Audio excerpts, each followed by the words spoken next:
Hey, so believe it or not, this is my 5th calendar year of doing YouTube. I started in 2019, and here we are in 2023. And if I've learned anything during my time here, it's that you need to adapt, you need to evolve, and sometimes, even if it's really scary, you might even need to chase controversy to remain relevant and clickable. And I want to kick this year off right. I want to start 2023 by injecting several megalixirs into my channel's veins, just an adrenaline boost to help us hit the ground running here. So I arrived at this decision pretty easily, and when I proposed this video topic to those in my circle, I was met with terrified responses, and now I think all of my friends are cowards. No, you can't do that, Pat. Oh, that's a bad idea. If I wanted feedback like that, I'd talk to my parents. My parents are actually really supportive, and my dad even reads the comments. Really think about that. My dad, my kind-hearted father, reads the YouTube comments on videos about games that he doesn't play or even really care about. So be nice, okay? Other people's dads read their comments too. Conduct yourself on YouTube assuming that everyone's dads are reading their comments.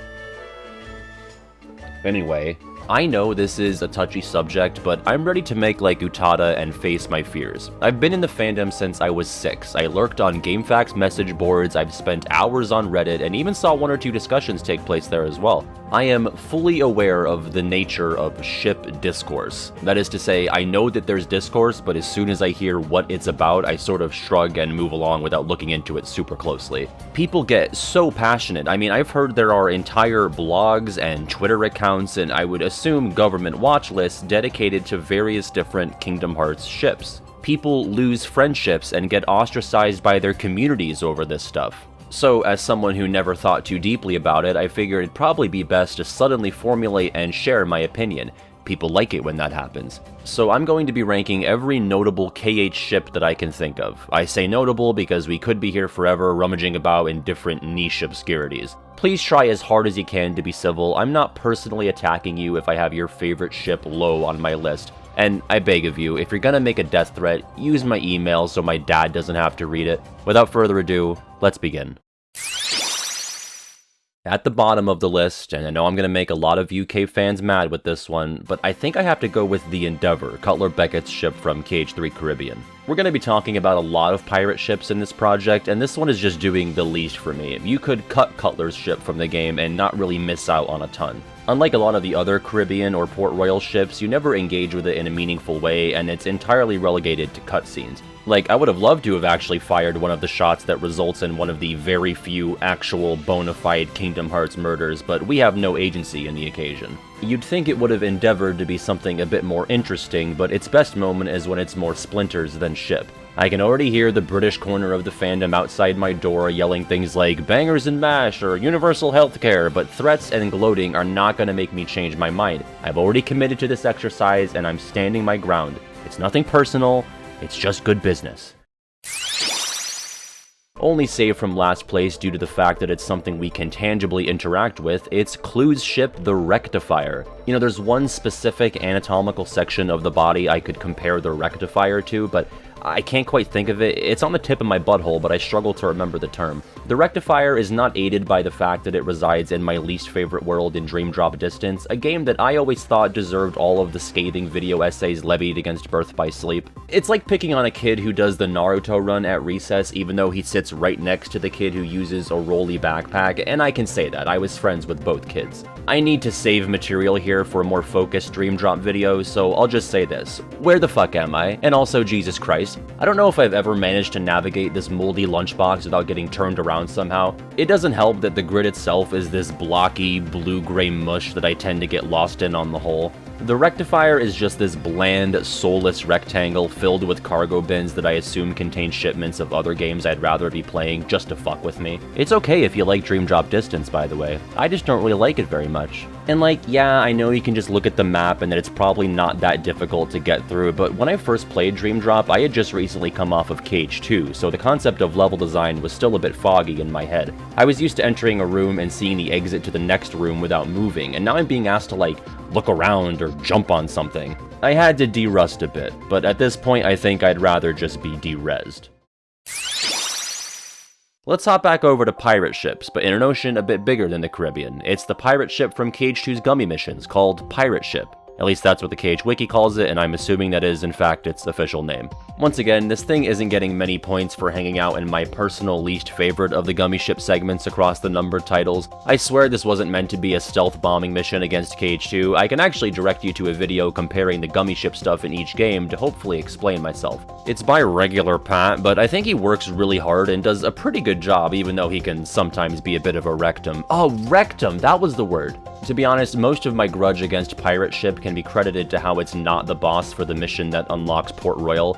You know, the world with pirate ships. Instead, it's fought in the Phantom Storm route, which unlocks Olympus Coliseum. Which, I can see a connection there. It's a ghost ship, a ship of the dead, if you will, so you could argue it's something of a boat across the River Styx to ferry the party into the underworld. And that would all be fine and good if Olympus wasn't like 3 hours away from a world that literally employs pirate ships commandeered by the undead. Cage 3 did have the good sense to relocate the remains of Pirate Ship to the Misty Stream area of its gummy space just outside the Caribbean, so better late than never, I guess.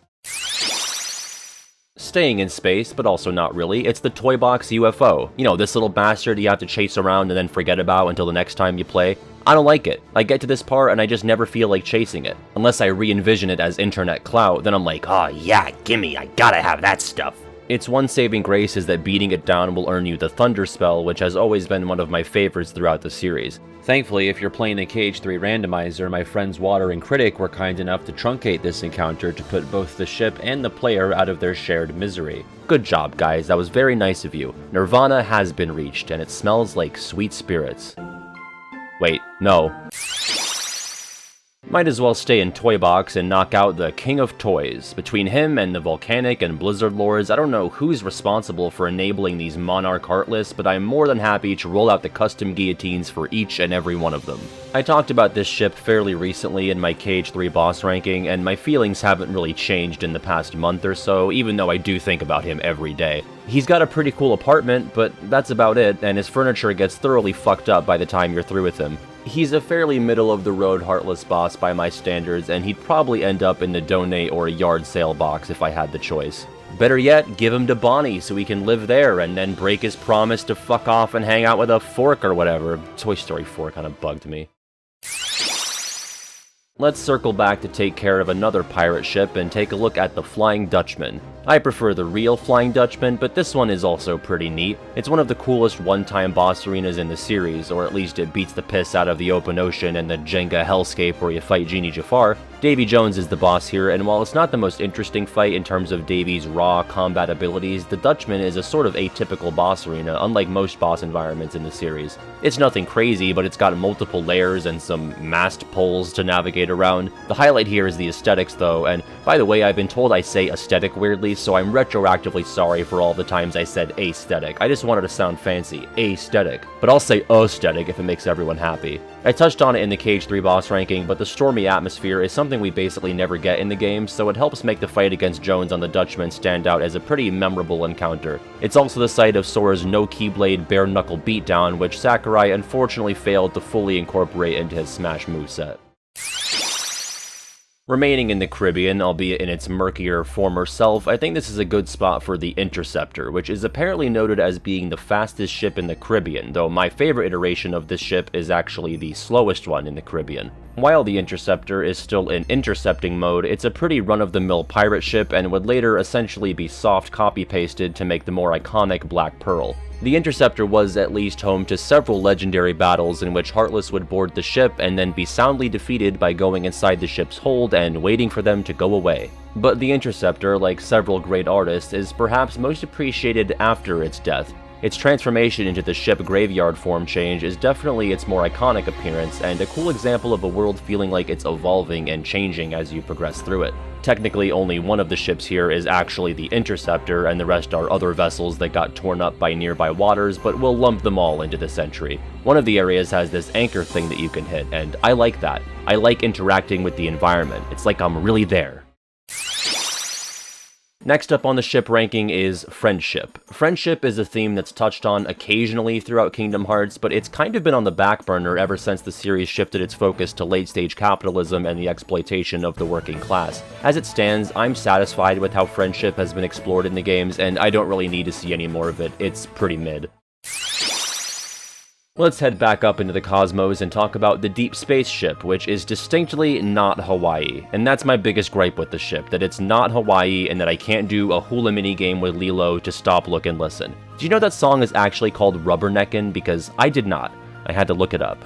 And maybe it's not really fair to hold that against this United Galactic Federation vessel, the fact that it is explicitly not the 50th United State, but I think that's what most of us think of when we hear Lilo and Stitch, and not so much of a fairly generic spaceship. I would very much like to collect all of the little experiment balls as part of a 99 Puppies-esque side quest. But all of that aside, while I find the deep space ship somewhat unmemorable as a whole, it has strong individual parts and fun level geometry. Highlights include areas like the prison block, the ship hub, and the launch deck. Lots of stuff to jump on and switches to flip, and the game asks you to think at least a little bit about how to progress through each area and get all of its treasures. It's the only entry on this list that also serves as an entire Kingdom Hearts world, so I'll shamelessly plug the time where I talked about each of the Birth by Sleep worlds in detail right here.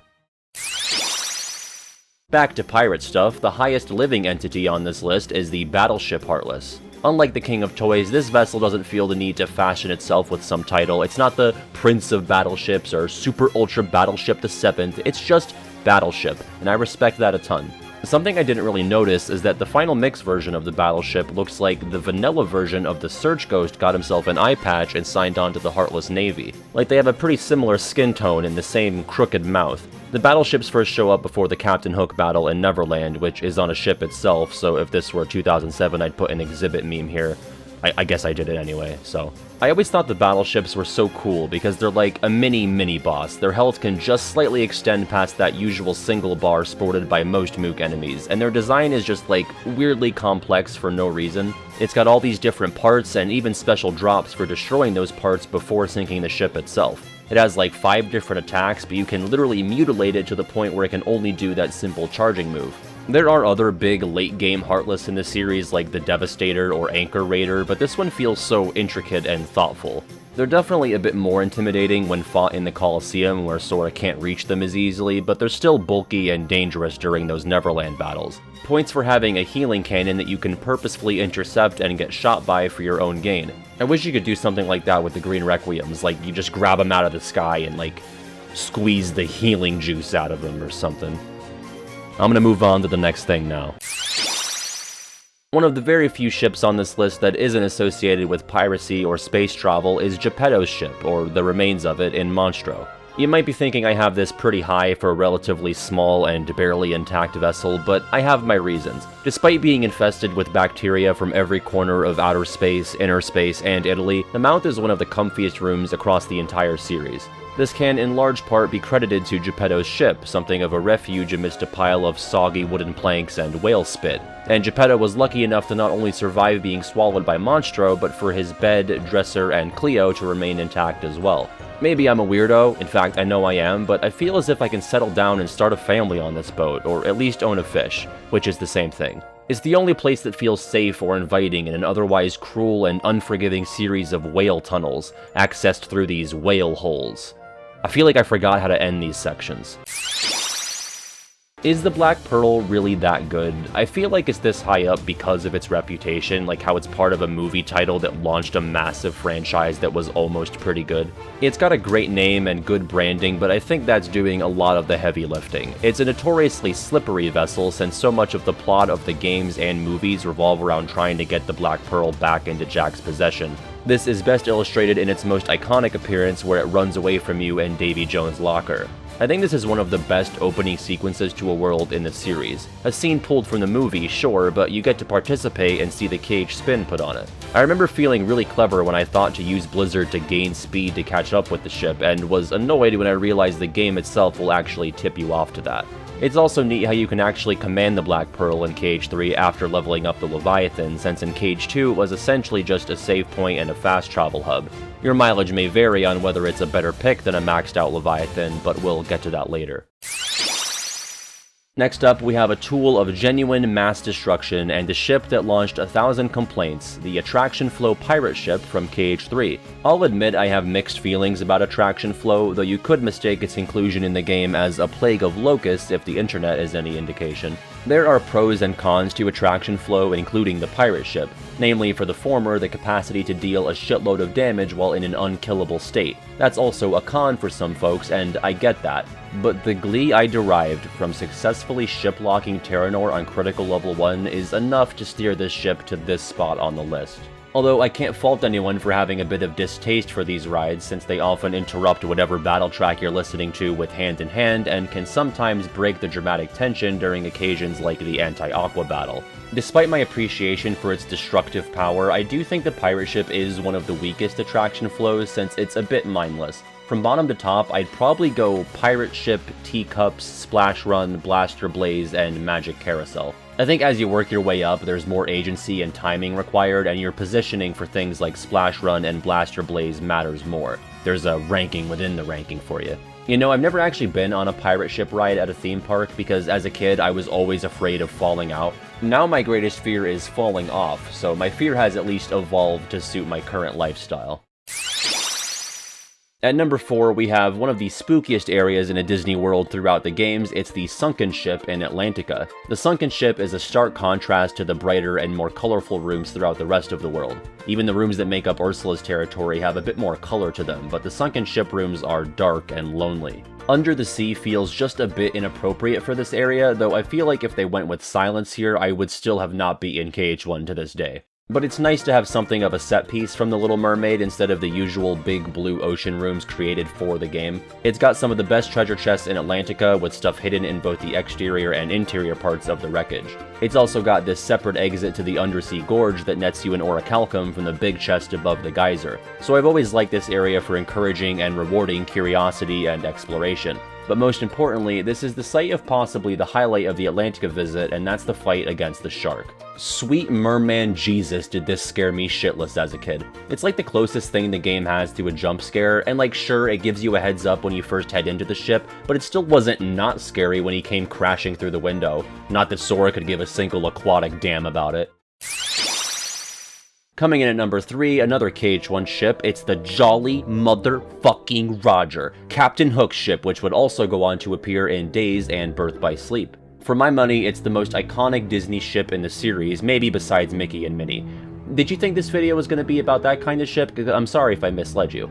Admittedly, the Roger can be a bit difficult to navigate, especially your first time through, but even I sometimes struggle with remembering which brown door leads to which brown room. For whatever reason, the game refuses to supply you with the usual room subtitle at the bottom of the screen when you approach the exit to another area, which even Monstra was kind enough to provide. The rooms themselves can blend together, but I've had a newfound respect for the ship after I found out through NoClip that the rooms really are arranged in the shape of a pirate ship. And looking at it from this perspective, it really drives home that feeling of progression. Like, it's harder to appreciate in the moment, but you start out in the hold and have to work your way up, weaving through the different rooms to get up to the captain's cabin and finally out onto the deck. Again, somewhat confusing layout and conventions aside, it's a really neat example of tight, indoor vertical progression. Not to mention, this ship feels more lived in than something like the Port Royal ships, which only featured a deck and a hold or captain's stateroom. The Roger has a brig for prisoners, a freezer, rooms filled with supplies, and sleeping quarters. I could believe that if most of Captain Hook's men weren't inexplicably replaced by Heartless, that it could house a pirate crew. But I do think the ship's peak is quite literally that. The outside deck portion, where Sora first gains the ability to fly, is the setting for a top 10 Disney World moment across 20 years of games, and it still holds up. Another fun boss environment for the fight against Hook, and a great treasure chest spot in the Crow's Nest. Is it deranged of me that I've come really close to doing a top 10 best treasure chest video? I think it'd be more fun to do for KH2 personally. We'll see how bored I get. One last note on the Jolly Roger though, why is it like a weirdly colorful and cartoonish version when you first encounter it in space? Like, why is it so markedly different? The one you see in the world itself is a lot more faithful to the ship from Peter Pan, so I'm not sure what this Toontown version of the ship is all about, but I always liked it as a kid. Hi there, I'm the Pat from the universe where Treasure Planet was in Dream Drop Distance. In this spot, I'm slotting in the RLS Legacy, which was one of the environmental highlights of the game for me. Lots of fun hidden treasures, flow motion opportunities that don't break the area design, and a killer boss battle against Scroop at the halfway point of the world. Really fun to mess around with the gravity mechanics. That's about all I've got, so I'll pass it back off to the Pat from the universe where they chose Country of the Musketeers instead. I'm sure that's really cool too. I would have written more, but I have to go get injected with COVID now. Our version gives you clear skin and puts $5,000 in your bank account. Take it away, country of the Musketeers, Pat. Coming in at number 2, and maybe it's a surprise, but I'm going with the Leviathan. You could argue that this is the least iconic of the Caribbean pirate ships since it was invented for the game and nobody ever even names it out loud, but this is my pirate ship. I mean, it's yours too, but it's mostly mine. I found it, and I'm the captain, and there's no ongoing custody battle to worry about like with the Black Pearl. This is my vessel, there are many like it, but this one is mine. And as much as the Leviathan belongs to me, and I guess to you, it also belongs to Sora, and this fills me with a great sense of pride. Because Sora has expressed such excitement and an appreciation for pirates throughout all of the numbered titles. It's one of the main things he wants to tell Kairi about in KH1, how he fought against pirates. Then in KH2, he gets to fight alongside them, and now in 3, he's the captain of his very own pirate ship. And make no mistake, Sora is an awful pirate. He's not pillaged a single seaport or stolen a single doubloon, nor has he contracted scurvy even one time. He's the worst pirate I've ever heard of. But I have heard of him. And he's just having a fucking blast, and that joy is infectious. And I find it really satisfying to level up the Leviathan, and while the Black Pearl is your reward for maxing the ship's level, the Leviathan isn't immediately outclassed as it still boasts higher HP and more guns than the Pearl. And you know what? I'm gonna say it, I think collecting the crabs is good. Yes, during the post-world exploration, but also and especially yes, during the mandatory part in the campaign. You know why you hate the crabs? Because you're weak. I said it, you have the attention span of a fucking walnut. God forbid we lower our arms and take a few moments, like maybe 5 or 6 minutes, to appreciate this beautiful and thoughtful world design crafted by the developers. Can you bear to explore for just a few minutes? Oh, but it's too long. It's like less than 10 minutes, even if you're really bad. Even if you have the curiosity of dish soap, you're gonna find the crabs in a shorter amount of time than the length of some of this world's cutscenes. You'll tolerate an 8-minute cutscene where you get to do nothing. You'll put up with shooting presents at delinquents or tumble fucking around on the magic carpet. You'll tolerate escorting Mrs. Potts through her own fucking castle as she's assaulted by wooden crates. You'll accept a cumulative 10 minutes of breaking urns, picking out the right data block, and all that other shit I just mentioned, but you're gonna draw the line at the crabs. You're gonna flip your little shit biscuits over using your observational skills in conjunction with Sora's movement abilities to pick up a couple crustaceans? I'd rather do this twice. I'd rather collect 600 fucking crabs than watch Sora use a Gigas to gingerly relocate those green blocks even once. Verum Rex? I'd rather drink Port Royal's harbor water. This irrational hatred for the crabs is a mark of modern gamer laziness. You want your Fortnites delivered directly to your house. You want your Genshins to immediately be impactful, but sometimes it just takes a little bit of elbow grease, just a little bit of acting like a fucking adult and exploring this gorgeous and bustling port town to mind you, level up your own goddamn pirate ship. It's time to grow up and get crabs. Before we get to number 1, I just want to preemptively address some potential complaints or lawsuits. The Raft and Steamboat Willie aren't on here because they're not ships. The Raft is obvious enough, but by all accounts, the Steamboat is just that, a boat. There are steam ships out there, but Willie is not one, so don't come for me, you fucking Willie heads. It's not a ranking Kingdom Hearts vessels list, otherwise Terra would be on it, and he'd be number 1, baby, because he did nothing wrong. There's also the wedding ship from KH2 Atlantica, but I'd have like no footage to use for that, plus it's not even fully rendered, so that's a shitty ship. It would sink immediately. It would have been at the bottom of the list. Moving on. In the number 1 spot, maybe it's vanilla, maybe it's obvious, but I gotta go with the Gummy Ship, specifically the base Kingdom model, or Highwind if you're a loser, or Excalibur if you're a winner but lacked interest in naming the raft the poop fart. Just on a design level, it was love at first sight for me. I mean, a ship made out of gummies, I'm in. Both my attention and appetite are piqued. Does the Gummy Ship not look delicious? I always wondered what exact sort of gummy substance it would be most comparable to, and I landed on like one of those tie-dye fruit roll-ups, and my teeth are receding into my gums just looking at this JPEG. The Gummy Ship is sleek, it's fun, it's edible, it's just the right amount of Disney whimsy, and frankly, it's the MVP of the series. The worlds are fucking doomed without this baby, unless someone hooks up SDG with some black coats and the knowledge of dark corridors and some wins in KH1, and that's it. And I'm not so much in love with the gummy gameplay itself, again video by local rectum here, but conceptually I'm infatuated by all things gummy. I am obsessed with the idea of isolating these very separate properties and worlds by using space travel. It's simple, and I'm not even saying it's entirely novel, but it works so well and quickly establishes the scope of the Cage universe and a sense of narrative scale. The apocalypse is at hand, and you gotta jump in your little fucking gusher-mobile to zip around the stars and save the universe. Not to mention, you can get through each game quite comfortably with the base kingdom model, but you've also got the freedom to fly around the cosmos in a donut or a Final Fantasy reference. I frankly never even scratched the surface of gummy customization, but there are a lot of possibilities out there, and I have to appreciate that. In addition, the ship is powered by cheap and renewable energy, toxic positivity. If you so much as think about thinking about an intrusive unhappy thought, you and everybody aboard the ship will freeze to death in outer space. The gummy ship is simply iconic. Each and every screen associated with it is accompanied by a banger music track, and after careful deliberation, it's gotta be my favorite Cage ship, assuming we're not counting Beast and Zaldin.